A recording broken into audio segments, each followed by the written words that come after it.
সবচেয়ে বড় মিথ্যেবাদী হলো মা, যাকে সবাই সম্মান দিই, যাকে নিয়ে এত গান, যাকে নিয়ে এত বাজনা। আমার কাছে সে সবচেয়ে বড় মিথ্যেবাদী, যাকে নিয়ে এত বাজনা। আমার কাছে সে সবচেয়ে বড় মিথ্যেবাদী। কেন জানেন তো?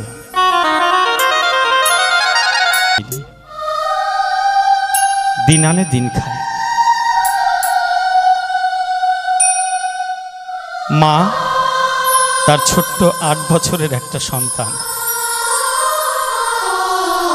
স্বামী শ্বশুর শাশুড়ি 5 জন মিলে সংসার। 20-25 দিন পরে 5টা মাছের টুকরো এনেছে। শ্বশুর শাশুড়িকে খাইয়েছে, স্বামীকে খাইয়েছে, স্বামী খেয়ে বাজারে চলে গেছে, সন্তানকে খাইয়ে স্কুলে পাঠিয়েছে। বাকি আছে কটা? একটা। ওই মা ওই একটা মাছের টুকরো নিয়ে যখন এক থালা ভাত নিয়ে খেতে বসেছে, এক গাস ভাত মুখে দিয়ে মাছের টুকরোটা যেই মুখে দিতে গেছে, অমনি মরে পড়েছে তার সন্তানটা। ফিরে বলবে, মা, ও মা, আমার বড্ড খিদে পেয়েছে, আমাকে খেতে দেবে না? তখন কি খেতে দেবে? তাই ভেবে মা মাছের টুকরোটা ওই সন্তানের জন্য রেখে দিয়েছে। ওই ছোট্ট সন্তান যখন স্কুল থেকে বাড়ি ফিরেছে, দূর থেকে মাকে জিজ্ঞেস করছে, মা, ও মা, আমার বড্ড খিদে পেয়েছে, মা, আমায় খেতে দেবে না? মা ওই মাছের টুকরোটা দিয়ে ওই ছোট সন্তানকে খেতে দিয়েছে। সুপুত্র তো, তাই মাকে জিজ্ঞেস করছে, মা, ও মা, তুমি মাছ খেয়েছো? মা একটা ডাহা মিথ্যে কথা বলল, হ্যাঁ আমি খেয়েছি বাবা। তুই খেয়ে নে, তুই খেলে আমার খাওয়া হয়ে যায়, খাবার তুই পেট ভরে খা। এমনি করে মা হাজারো মিথ্যে কথা বলে আমাদের মতো সন্তানদের পেট ভরে খাওয়ায়, আমাদের মতো সন্তানদের। ওই ছোট্ট ছেলে দুর্গাপুজোর সময় বায়না ধরেছে, মা, ও মা, আমায় পুজো জামা প্যান্ট কিনে দেবে না? সবাই জামা প্যান্ট কিনছে। ওই ছোট্ট সন্তানকে নিয়ে বাজারে গেছে, দোকানদারের কাছে গিয়ে জামা প্যান্ট দেখতে চেয়েছে, অনেক জামা প্যান্ট দেখিয়েছে। সন্তানের যে জামা প্যান্টটা পছন্দ হয়েছে তার দাম 1200 টাকা। দোকানদারকে 1200 টাকা দেওয়ার মতো সামর্থ্য মায়ের নেই, কারণ ওই মা পরের বাড়ি কাজ করে তবে 2 পয়সা পায়। মনে মনে ভাবলো, 7-8টা দিন জন খেটে ওই 1200 টাকা জোগাড় করে আমার সন্তানকে তার পছন্দ মতো জামাটা দেবে।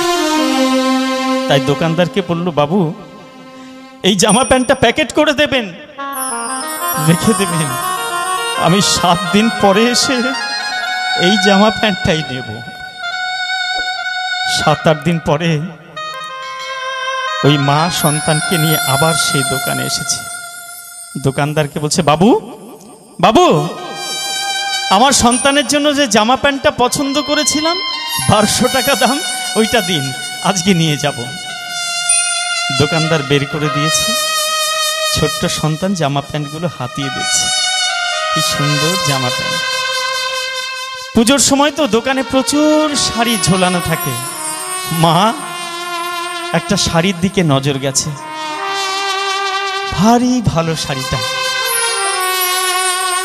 শাড়িটা হাত দিয়ে দেখছে আর মনে মনে ভাবছে, এত সুন্দর শাড়ি আমার মতো হতভাগীর বোধহয় এ জীবনে জুটবে না। আমি কিনবো কি দিয়ে এত দাম শাড়ি? পাশ থেকে সন্তান জামা প্যান্ট দেখতে দেখতে মাকে জিজ্ঞেস করছে, মা, ও মা, তোমার শাড়িটা বুঝি খুব পছন্দ হয়েছে? মা অমনি একটা মিথ্যে কথা বলেছে। না বাবা, তোর বাবা গত বছর যে শাড়িটা দিয়েছিল সেটা বাক্সে সুন্দর করে সাজিয়ে রেখেছে। ওই শাড়িটা এই শাড়িটার থেকে কত ভালো। চল বাবা চল, আমার শাড়ি দরকার। আমি সেই জন্য মাকে বলি মিথ্যেবাদী। সংসারে যদি কেউ মিথ্যেবাদী থাকে, মা হলো সবচেয়ে বড় মিথ্যেবাদী। শত শত মিথ্যে কথা বলে আমাদের মতো সন্তানকে মানুষ করে, আর আমরা সন্তানেরা বড় হই মায়ের চোখের জল, সেই চোখের জলের দাম কোনোদিন দিতে পারি। তাই আমার মতো হতভাগা সন্তান যারা মাকে হারিয়েছে তাদের কাছে বিনম্রভাবে অনুরোধ, ভাই মা যেমনি করে আমাদের মিথ্যে কথা বলে মানুষ করেছে, শেষ জীবনটাই মায়ের পাশে থেকে।